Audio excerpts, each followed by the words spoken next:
Welcome back, everyone. How is the sound? Paul, go ahead and tell everybody hello so we can make sure they can hear you too. Hello, everybody. I am thrilled to be here today. All right, we've sounds like we've got this sound thing good right from the get-go. So, once again, I am Jenny Williamson, the executive director of the C3 Foundation. On behalf of myself and our founder and CEO, Claudia Christian, we are glad you're watching our second annual virtual TSM conference, Stronger Than Your Drink. Please feel free to use the chat function if you're watching live on Twitch to ask questions all throughout the panel. I'll be collecting them and asking our presenter your questions during the Q&A following the presentation. The conference is available to view and to participate in for free, thanks to our two co-headline sponsors, RIA Health and Work It Health.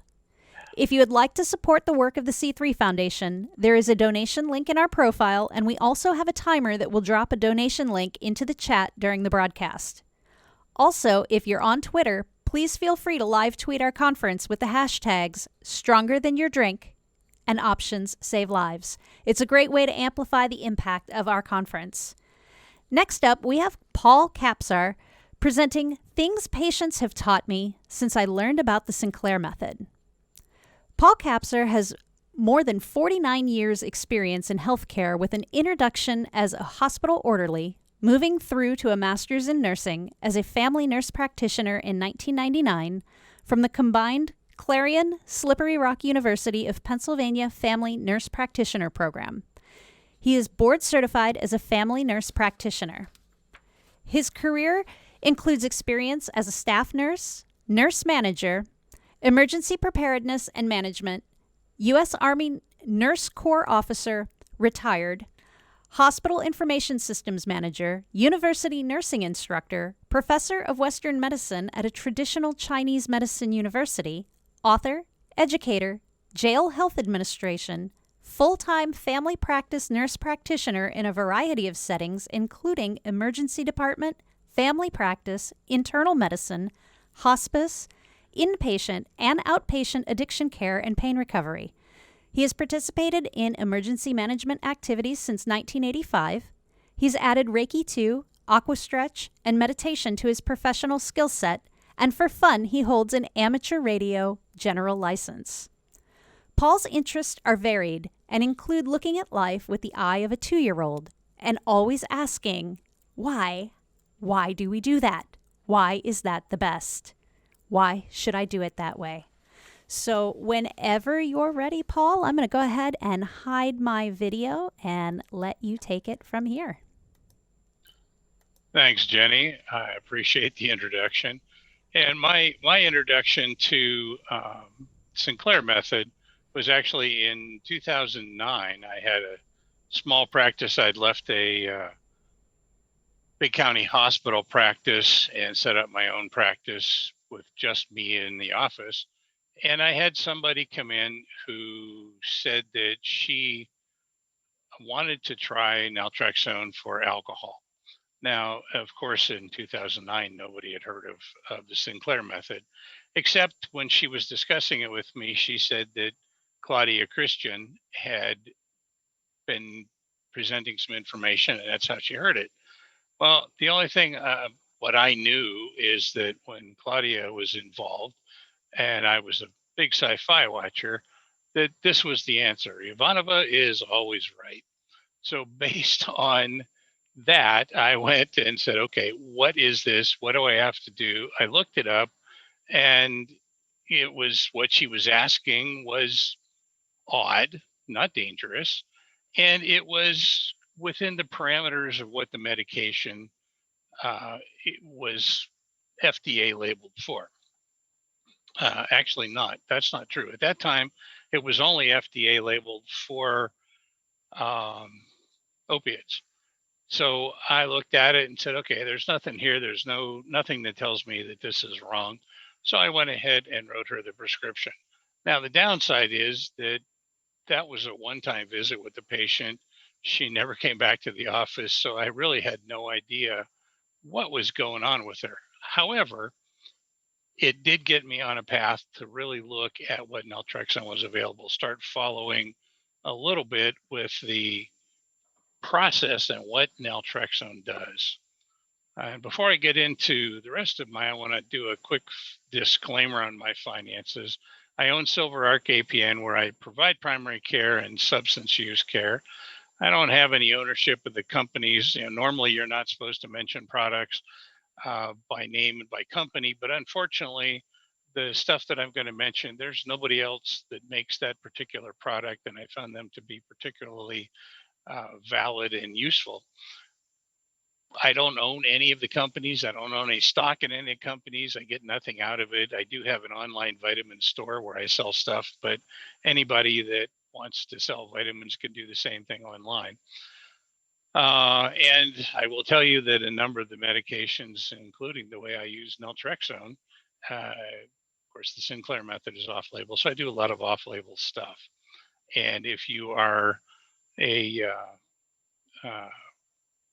patient and you take this to your provider, they may look at you somewhat in askance. What am I trying to do? Provide some alternative perspectives to the abstinence standard. Non-standard consideration to care, provide patient-driven insights into care, and provide some specific treatment choices, nutrition and supplement ideas, medications, including the off-label use, and to talk about avoiding serial addiction. So what are the challenges with care of alcohol? Treatment of alcohol has not really changed much since the 30s, and part of this I'm preaching to the choir. TSM, of course, is an exception to the usual tried and true abstinence 30-day inpatient, followed by lifelong 12-step meetings. What I find is TSM is often the make or break choice for the patients that show up in my office. And current addiction care is frequently limited only to behavioral aspects of patient care. I personally, and I'll get into it a little bit more, but I'm a family nurse practitioner. I'm about the old taking care of the whole patient. In some ways, I kind of describe myself as a dinosaur because, as you see by my little bit of a bio sum, I'm kind of done a lot of different things, and I collect a lot of different information, and I synthesize it into something that it is different from what a lot of people look at. So sometimes I'm looked at as kind of the island of misfit toys. And I really want to empower the patient. This is not about me being to tell you the prescriber. If anybody knows, the RX in the prescription actually comes from back in the Greek and Roman days. RX stood for by the order of the gods. When I do a prescription for somebody, it's here, let's work this together. So I guess I've kind of gone back. Standard treatment, 30s with AA. 1935 was when it started. You all know all those things. We're not going to go deep into this. But my problem is I've had patients that come into the office and say, yeah, I was told I had to go to AA. I need to do this.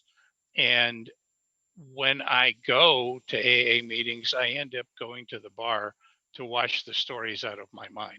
So there, for certain people, AA is not their treatment plan of choice. And I also have had sponsors who, when I've got people on medicine like naltrexone, the sponsors will say, you're just swapping one substance for another. You need to stop that. And then, of course, the patient relapse. And we know that the effectiveness rate has been a challenge forever.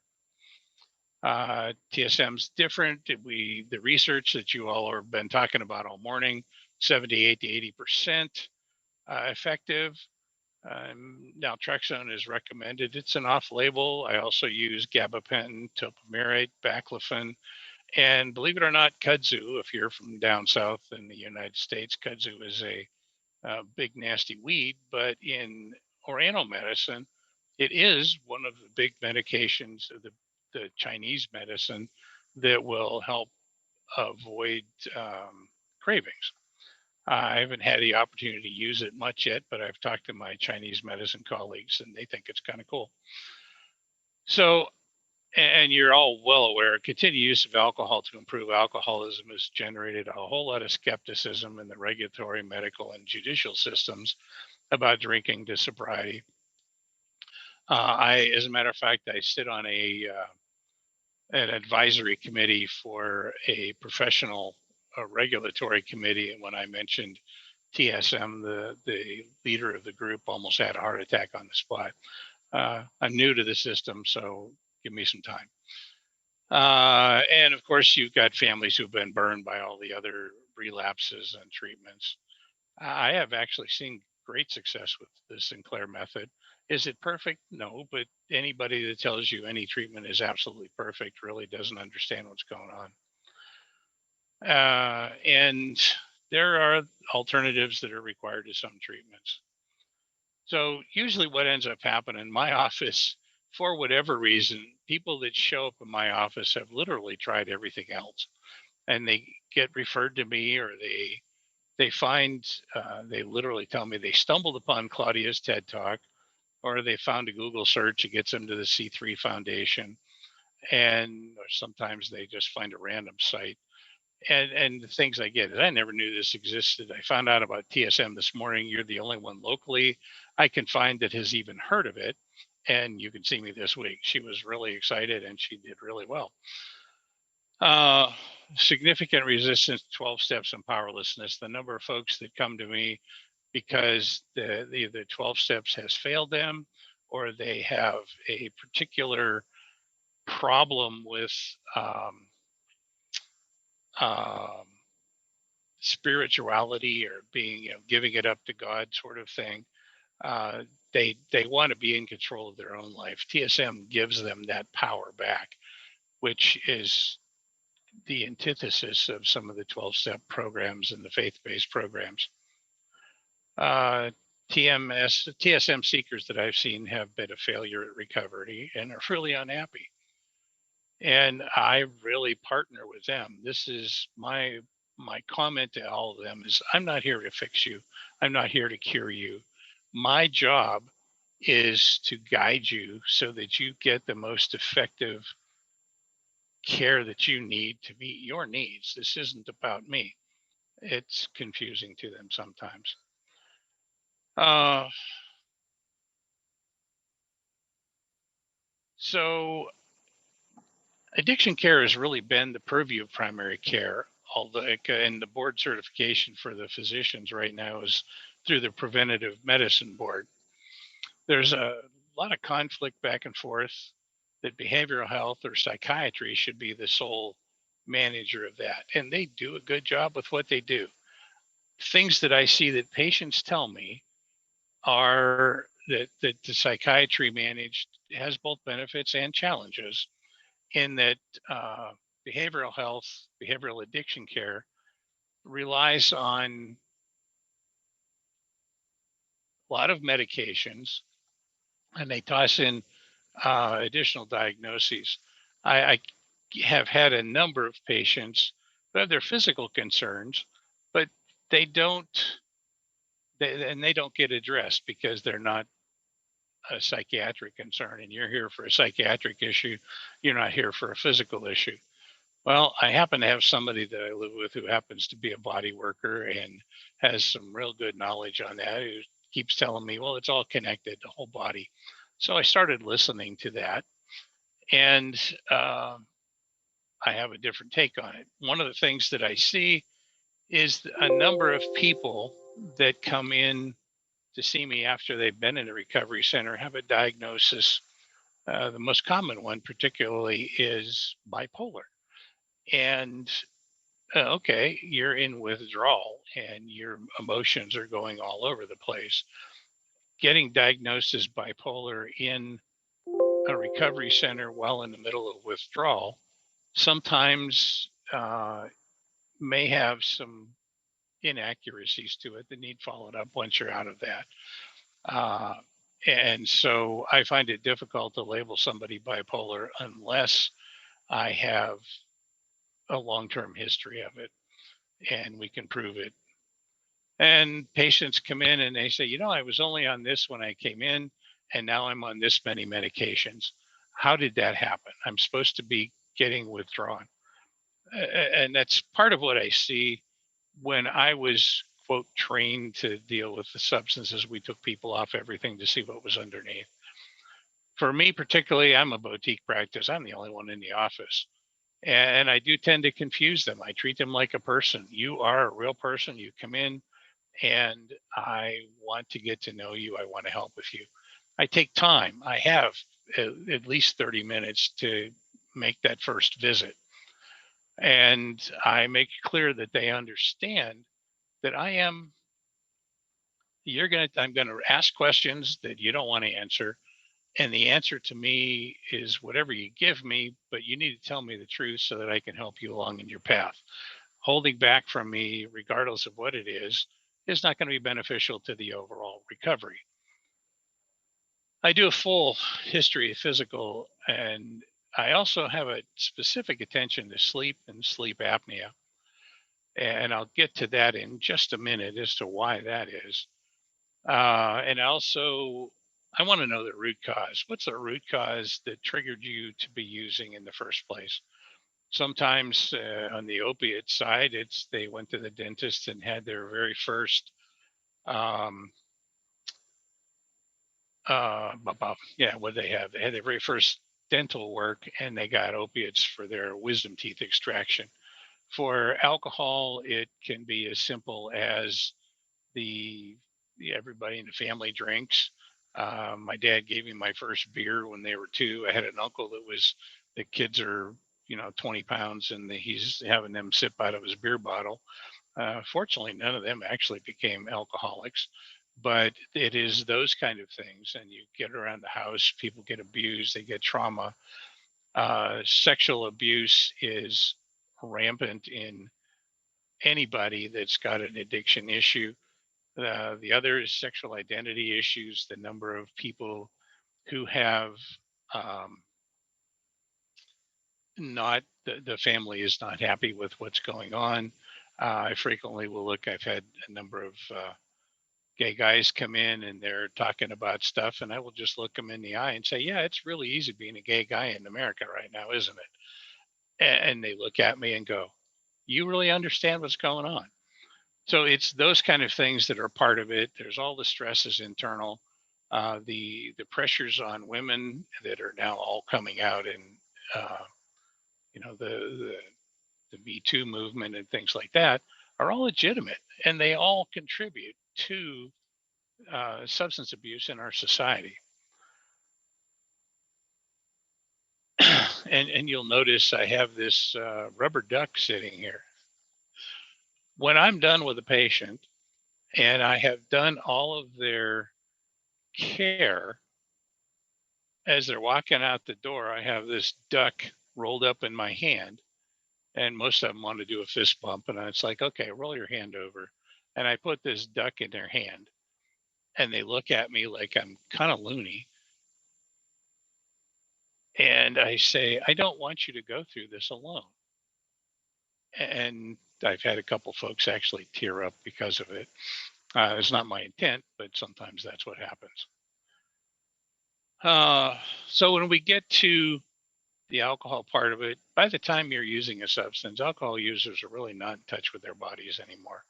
They really are numbed up and just can't feel the things that would be beneficial for them to feel. One of the things that I have discovered, I've discovered a bunch of things, but anyways, if I manage their vitamin deficiencies, I can cut the cravings by 2/3 to 3/4 with, I have this thing from a company that's called their detox pack. It is a 30-day supply. It has 8 different capsules inside of it. When you look at the ingredients list, it's got everything from soup to nuts. It is supposed to be for those people who want to detox from whatever.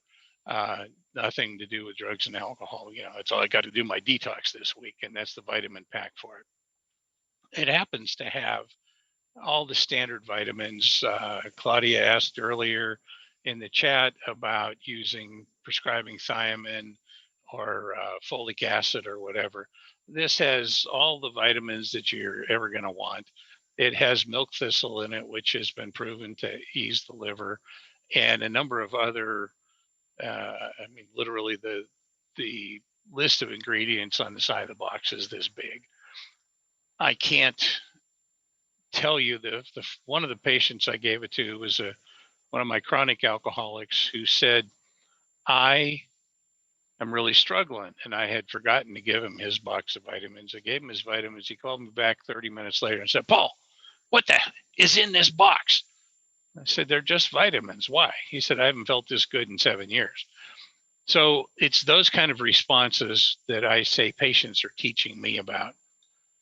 Vitamin D, when I first was working inpatient, I had already decided that vitamin D was a very important piece to our moods, to our recovery, and that I could actually watch in somebody's face when they were vitamin D deficient, and you could watch them as they progressed to having an adequate vitamin D. My off-label vitamin D, if you look at the labs, they say 30 to 100 is where vitamin D level should be. I say it needs to be between 50 and 80. For 80 is the top for safety reasons.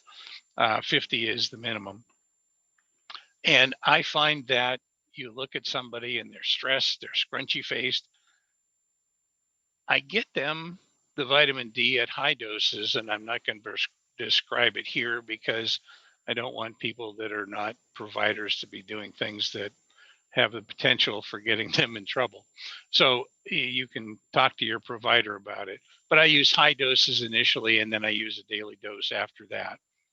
And just the vitamin D alone makes a huge difference in them. This link down here, and my system is not going to let me do it very well, but the link that I put on there for vitamin D deficiency, this literally came out as Dr. Lee was talking. I got this in my news feed, and the headline for it is vitamin D deficiency strongly exaggerates the craving for ineffective opiates. Supplements may help combat addiction. Well, I've been doing this since 2012, and it makes a big difference. People talk about cravings. Well, your body, when you have a craving, your body is used to craving one thing. What is that one thing? It's the thing that you're using, the substance.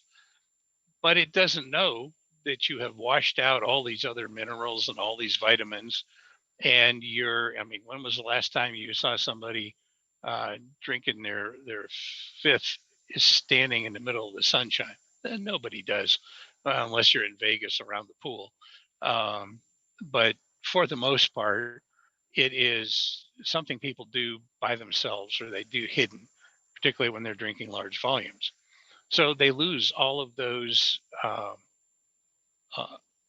that stuff, and so craving is a craving is a craving as far as the body's concerned. If I take away all of those nutritional cravings, I'm left with just the craving for the substance, and it's a lot less than it is otherwise. And I am talking along here. I guess I need to go through a little bit faster. Sleep apnea, when I worked inpatient, I found that at least 10 to 15% of the people that showed up had underlying sleep apnea that they did not know that they had, and was in fact impairing their recovery. And then two of the people for sure that I took care of, the only reason that they actually ended up on opiates was because they had been using, or alcohol as well, but they had been using a substance so that they could sleep. And it was absolutely the wrong thing to do. We got them cleaned up, got them oxygen at night, and their recovery was monumentally beautiful. So what do I do to treat folks besides using Sinclair after I find out what's going on with them? Non-judgmental listening.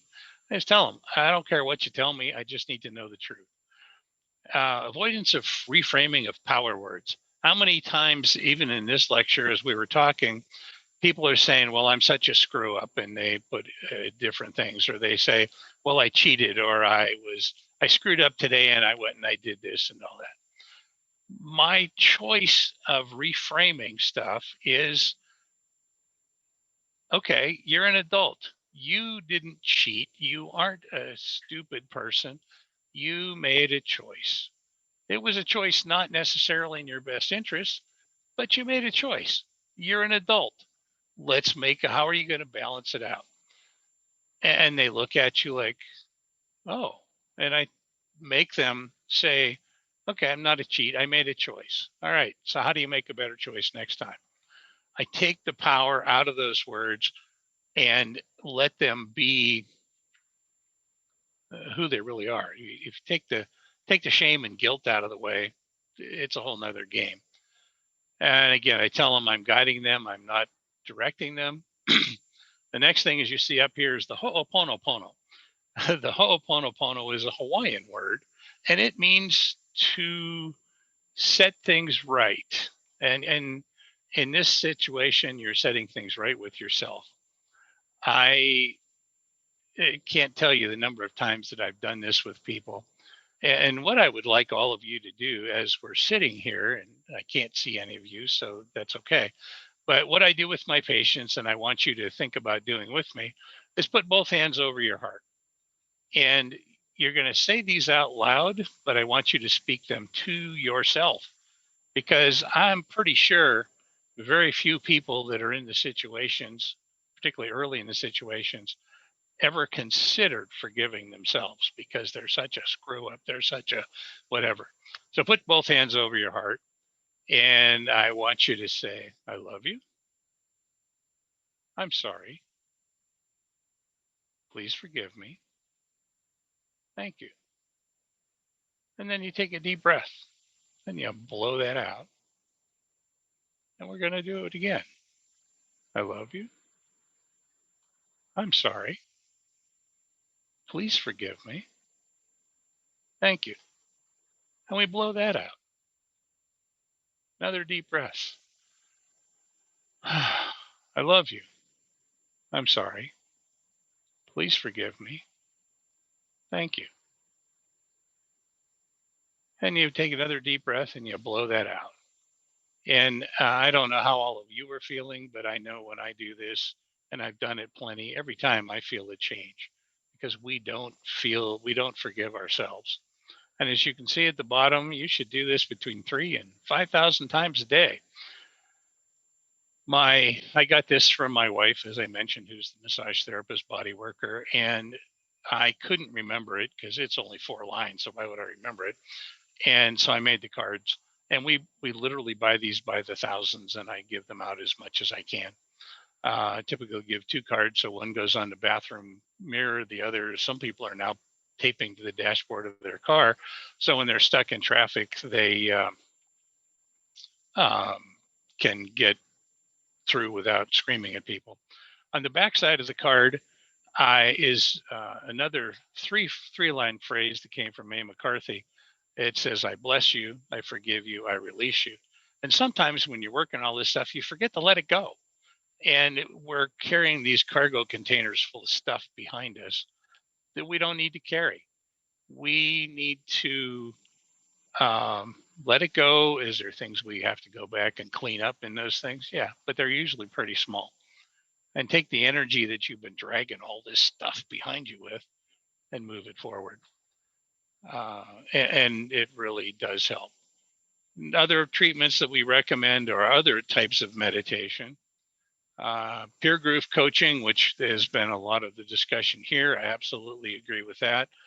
I generally send my folks, I've got one counselor that I work with almost exclusively, who is a long-term drug and alcohol counselor. And she also understands TSM process. I know that's pretty odd. She's working on her doctorate these days, but she understands the TSM, deals with people with TSM without any trouble for them. And they also need counseling for whatever their underlying root issues are. I will not let patients get away without at least recognizing or admitting that they have underlying issues that may be impacting their recovery. And I also do as I said, I do the sleep studies and I make sure that they are physically healthy and safe as well. So medications, naltrexone, I know other folks have talked about the effects of naltrexone. They're generally very few. When I first started prescribing it, I told people this is the safest drug I've ever provided. And I still believe that. The side effects that I run into, some people get nausea, loss of appetite, and many of them, because they're drinking so many calories, are overweight. So loss of appetite, mild loss of appetite is not a problem. I had somebody who took it, and I've had it more than one person who first dose, they said, I thought I was on ecstasy. I've only had, I think, 2 people that did that, but some people, it does have an odd reaction. Some folks, it causes a mild depression. I've also had, because alcohol and benzodiazepines more or less sit on the same receptors, sometimes when you've got somebody who's on benzodiazepines and you give them naltrexone, it will push the benzodiazepines off. And again, with the sleep study stuff and with the benzodiazepine interactions, they're not in the literature. These are things that I've seen, and I haven't gotten my papers written like I should. The liver, a lot of people come in and say, hey, I've seen this stuff just tears up your liver and it's a problem. And the answer, as many of you have talked already, is that the gastroenterologist I sent somebody to one day basically sent it back and said, are you nuts? Get this person off the alcohol onto naltrexone. It is a whole lot safer. And so when I do the lab work, I look and check. So I'm not just being fly by night here. I am telling you that I do monitor it, but it is much safer to be on naltrexone 50 milligrams than it is to be drinking. What do I also do with them? Sometimes, and I know that if you're drinking and doing the naltrexone the way that it is TSM, then you don't need any of these other medications. I do find that sometimes people get really enthusiastic and they go home and I tell them they have to take it on an empty stomach and they need to take it an hour before their first drink of the day. So they'll take it when they wake up the next morning, and it will, in fact, they'll just stop drinking and then they'll have the side effects. So I usually prescribe a short course of medications in case they do decide to do that. The electrolyte replacement, there's a company called Drip Drop that I think is great. It's half the sugar of like most of the other sports drinks, and it is twice the electrolytes. They developed it to help in cholera areas where they couldn't put IVs in people, and just plain water and the electrolytes. And they also, at least at one point, for every packet you buy, they donate a packet for third world countries. So there's some social consciousness to it as well. I also recommend avoiding benzodiazepines for alcoholics, except for withdrawal management. Later on, once they're clean of everything and you give them benzos, they tend to relapse. It increases it greatly. Vitamin and mineral replacement, I already talked about that when I got on the vitamin D issue. I also make sure that we have time for educational needs. They need to understand the TSM program. Taking it an hour before their drink is a foreign concept to most everybody. I explain the medications, usage, side effects. I answer whatever questions they have. I give them a card. I did this because, if you get Vivitrol, you get a fancy card and a bunch of different things to help make sure that anybody knows that you're on it. So I designed this one for myself using one of the online printing shops, and it gives them something for their wallet. So if they have to end up in the ER for whatever reason, since we know opiates don't work when you got naltrexone on board, that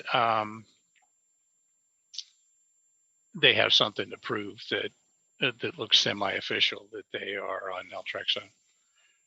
So some of the other off-label work uses that I do for naltrexone is because of TSM and because of learning about using this really cool drug differently for TSM.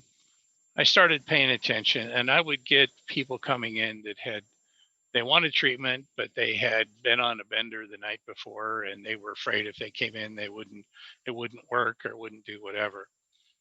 Basically, I find that if their blood alcohol is zero, and I'll get people that are sitting there talking to me, and I watch them as they start their scores start climbing, and they start getting really jittery, and if I give them a naltrexone in the office, it's very much like I gave them 20 milligrams of Valium. You can just watch them power down and settle down. Because of that, I started actually doing it when I worked inpatient.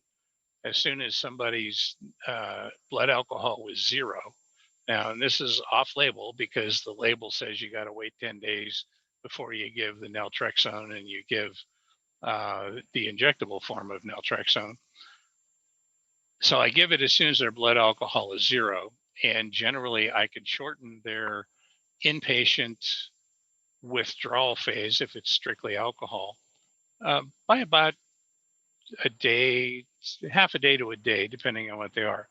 Those that come in that are seriously down the road and are pushing, having um, the severe end stage withdrawals, not quite DTs, but pretty close, that if I give them the naltrexone, I can cut their recovery time in almost half.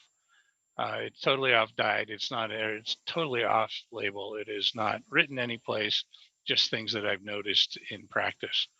You got to make sure their diet is in good shape. I use gabapentin for withdrawal, for craving, and helping to sleep. And then there's a drug called cyproheptadine.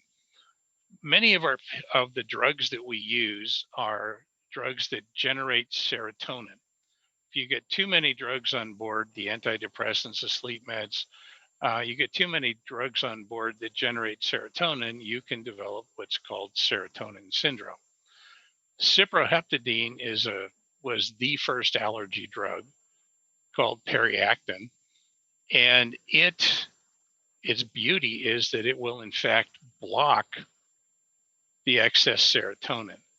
So I've had people that were in serotonin syndrome inpatient and gave them one pill and it knocks it right out.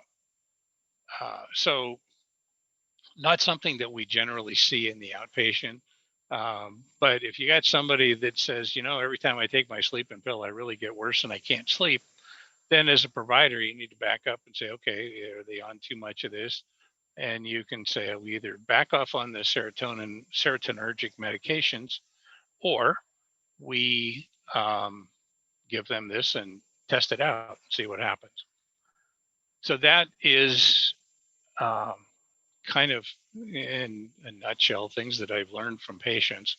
And you wouldn't think that some of these are patient learning, but that's where they came from. So different resources, melatonin is a great sleep aid, but it also needs to be done careful. Nutrition and alcohol, serotonin syndrome is listed there. Sleep apnea, I do a thing called the Berlin Sleep Questionnaire, and everybody that comes into my practice and every inpatient place that I've worked, everybody gets a Berlin Sleep Questionnaire, and they don't get tested until they're done with their uh, withdrawal process, but they all get tested if they show up necessary needing it. Sleep hygiene, the CDC has a really great reference and resource for doing sleep hygiene. There's the link to cyproheptadine if you're curious about it. Drip drop, naltrexone extended release. I know that it is not part of TSM. And I will say there are some folks that they need to actually be abstinent because of their physical side of the things. I help them get the abstinent part.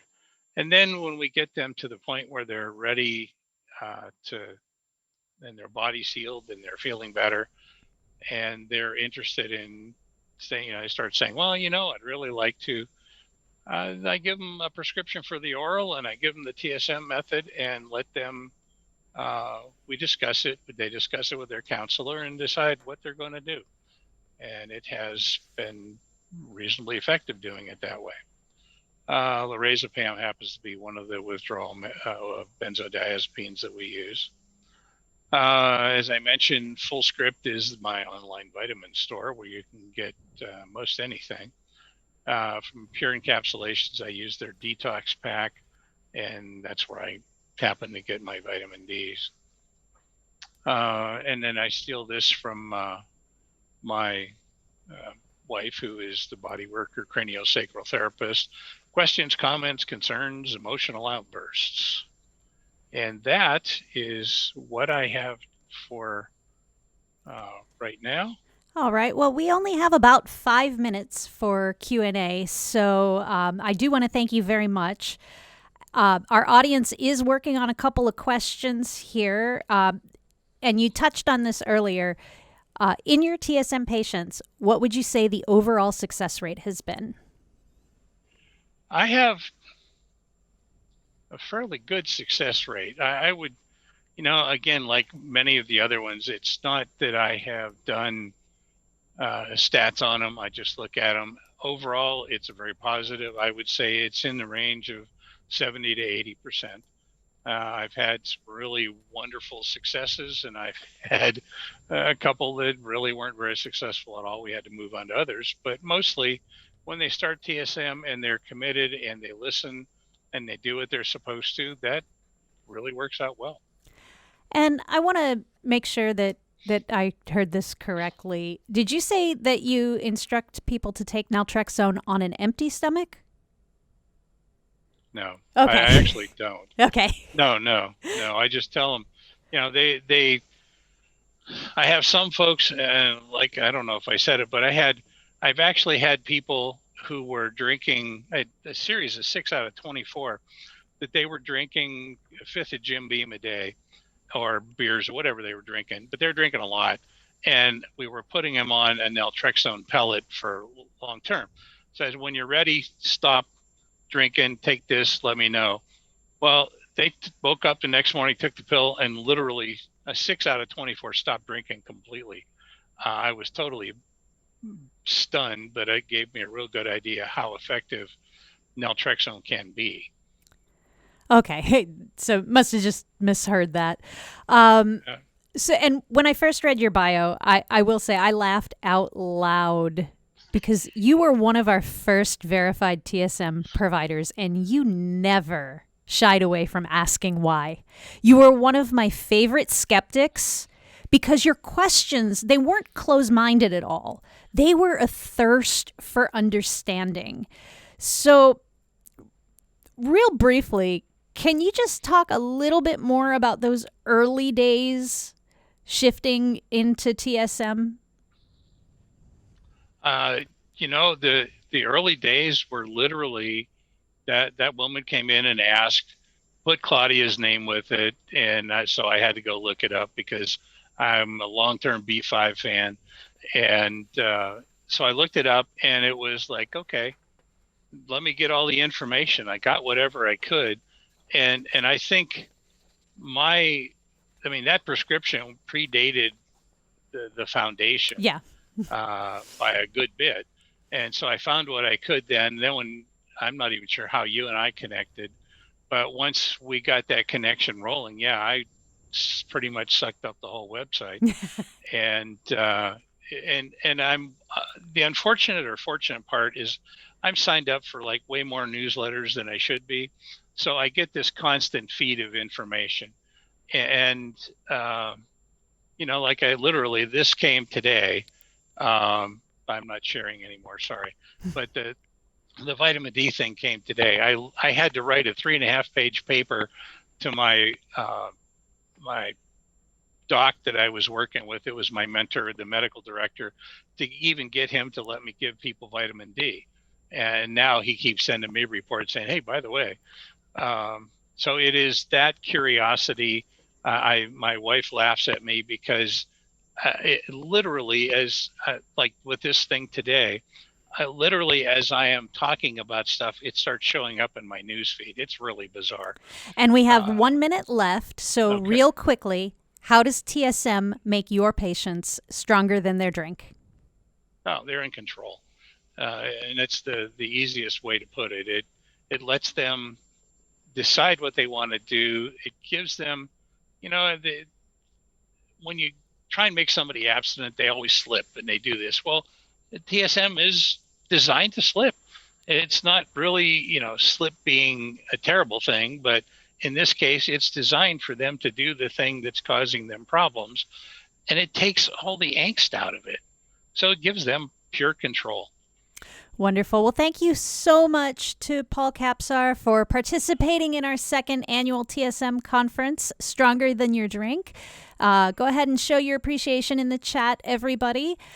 We'd like to thank our co-presenting sponsors, Work It Health and Ria Health, and we are going to take a short break and prepare for our next panel. So get up, stretch, stay hydrated, and get ready for the next presenter, Dr. John Mendelsohn. Bye, everybody.